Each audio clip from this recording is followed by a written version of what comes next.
हज़रत आयशा सिद्दीक़ा रज़ी अल्लाह ताला, हज़रत आयशा सिद्दीक़ा ने हज़रत उमर को पैगाम भेजा। फरमाया एक बंदा है वो रोज मेरे दरवाजे के सामने खड़े होकर तबलीग करता है और जोर जोर से वाज कहता है, ना मुझे नमाज पढ़ने देता है, ना तिलावत करने देता है, ना आराम करने देता है। तो हज़रत उमर फारूक रज़ी अल्लाह ताला अन्हु तशरीफ लाए, अमीरुल मोमिनीन थे। उसको फरमाया कि तू इस तरह कर, तबलीग उतनी कर जितनी लोग बर्दाश्त कर, इतनी लंबी चौड़ी तकरीर न कर, इतना ज्यादा ऊंचा ऊंचा ना। कहने लगा आज के बाद नहीं करूंगा। चंद दिन गुजरे तो फिर उसने ये काम शुरू कर दिया। हज़रत आयशा सिद्दीक़ा ने फिर पैगाम भेजा, देखिए मैं कितनी नाजुक बात कर रहा हूँ, दीन इस्लाम की खूबसूरती, नाजुक बात। यानी वो क्या करता था, तबलीग करता था ना, वाज कहता था ना, तकरीर करता था ना, कोई अच्छी बात ही करता होगा। हज़रत आयशा सिद्दीक़ा ने फिर पैगाम भेजा हज़रत उमर को, वो तो फिर शुरू हो गया। तो जनाब उमर डंडा लेके आए और इतना मारा कि डंडा तोड़ दिया। मानने लगे ये कौन सी तबलीग है जिसकी वजह से लोगों को अजियत पहुंच रही है। तो यहाँ अगर आप किसी को कह दे साउंड सिस्टम की आवाज कम करो तो आपको बेअदब होने की डिग्री दे देगा, आप गुस्ताख हैं, बेअदब हैं। ऐसा ना करें, हम बोझ ना बने किसी के वजूद पर, किसी के लबो लहजे पर बोझ ना बने।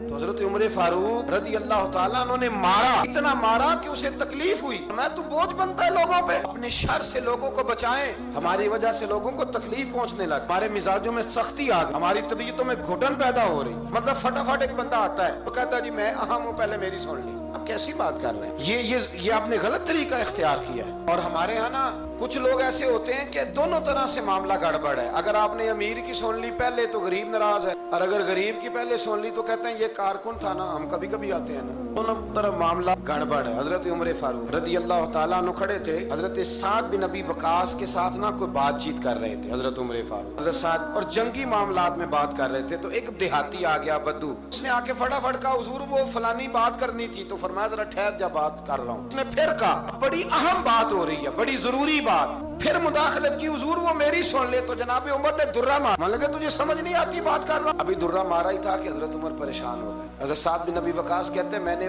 उनके कानों के नीचे पसीना देखा और उनके होठों को कांपते देखा। फिर आपने वो दुर्रा उठाया और उस बद्दू की तरफ फेंका। फरमाने लगे ये ना समझना कि मैं अमीरुल मोमिनीन हूं, दुर्रा पकड़ और मेरी पुश्त पे मार। कहने लगा हुजूर नहीं वो तो मेरी गलती है। तो आप फरमाने लगे तूने गलती की थी, जवाब में मुझे तो नहीं ना करनी चाहिए, चल मार। कहने लगा हुजूर नहीं। फरमाया फिर क्या, मैंने खत्ताब के बेटे उमर को माफ किया। ये बात क्या कि हज़रत उमर ने 2 रखते पड़ी, फिर रोने लगे, फिर देर तक रोए। हज़रत साद बिन अबी वकास कहने लगे हुजूर क्या हुआ, क्यों रो रहे हैं। फरमाने लगे ये ना खत्ताब का बेटा उमर ये भूल जाता है, ये ऊंट भी चराया करता था, ये भूल जाता है कि ये रेगिस्तान और सहरा में रहा करता था, ये भूल जाता है कि ये छोटे और कच्चे मकान में, ये भूल जाता है। फरमाया साद खत्ताब का बेटा भी अपने लिए दुआ कर रहा है और तू भी खत्ताब के बेटे के लिए दुआ कर। वो लोग अपने आप से बचाते थे किसी को हमारी वजह से कोई तकलीफ ना पहुंचे, लेकिन हमारा मिजाज, हमारी तबीयत